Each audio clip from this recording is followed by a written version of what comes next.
My dad and his new wife gambled away our life savings. Now, I work to feed them. When I was a child, my father always told me, family protects each other no matter what. I believed him. I trusted him with all my heart. But I never imagined that one day he would betray that promise, leaving me with the impossible choice. Either watch my family starve or sacrifice my future to keep them alive.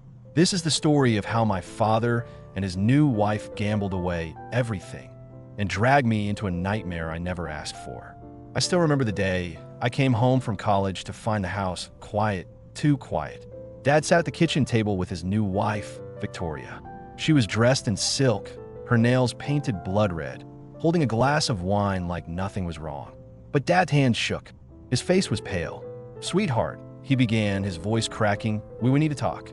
Victoria sighed dramatically, as though the conversation bored her already. I frowned. "What happened?" Dad rubbed his temples. "It's the money. Our savings. They're gone." For a moment, I thought I'd misheard. "Gone? How?"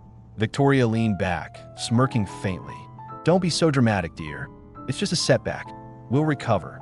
But Dad's eyes told me the truth. This wasn't just a setback. It was devastation. He swallowed hard. "We invested. No, we gambled. At the casino. We thought we could double it. But you lost it all." My voice rose, trembling with rage. Victoria's lips curled. "Not all. Just most. And then, well, the loan sharks got involved." I froze. "Loan sharks? How much?" Dad looked at me, ashamed. "1 million. The floor seemed to vanish beneath me. In the following days, reality set in like a storm that never ended. Letters arrived, each one uglier than the last. Threats, demands, men I'd never seen before lurked outside our house at night. I begged Dad to go to the police, but he shook his head. "You don't understand, Emily.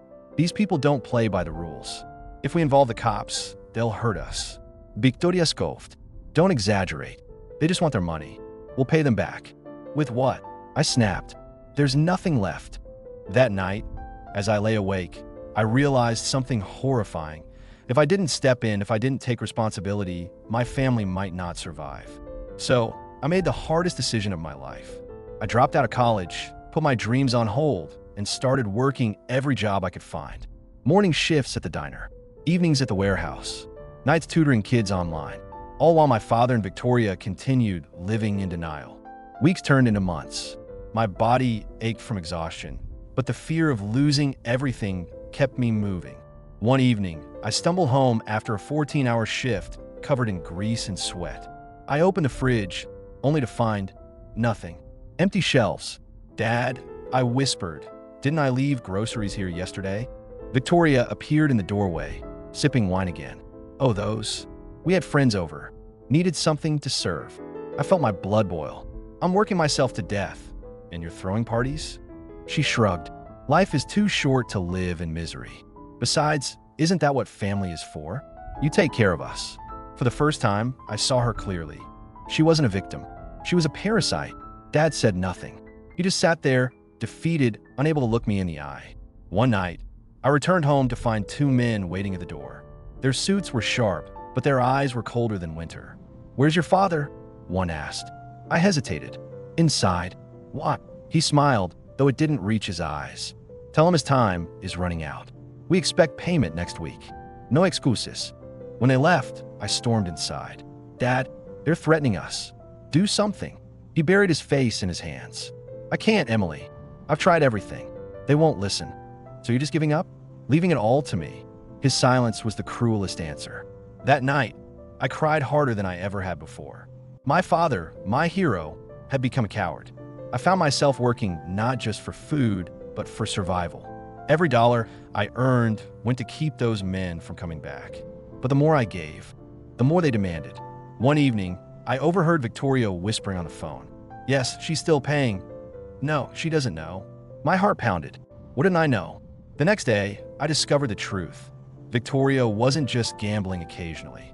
She was still going to the casino, using the little money I brought home to chase her big win. When I confronted her, she laughed in my face. "What? You think your little paycheck will save us? The only way out is risk." I'm not afraid to take it. I wanted to scream, to shake her until she understood. But then I realized she never would. The debt grew. My exhaustion deepened. And one day, I collapsed at work. The doctor said, if you don't rest, your body will shut down completely. Lying there in that hospital bed, I finally understood I couldn't keep living like this. I had given up my dreams, my health, my life for people who only took more. When I came home, I packed my bags. Dad looked at me, panic in his eyes.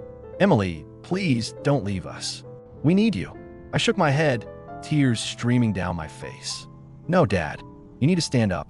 You created this mess. And if you don't fight for us, then I can't anymore. Victoria sneered. Ungrateful brat. But I didn't respond. For the first time in years, I walked away free. I won't lie. Leaving them was the hardest thing I've ever done. Guilt followed me everywhere, whispering that I'd abandoned my father. But deep down, I knew the truth. I wasn't the villain of this story. I was the survivor. And while Dad and Victoria faced the consequences of their choices, I finally began to rebuild my life on my own terms. Because sometimes the bravest act of love is saving yourself.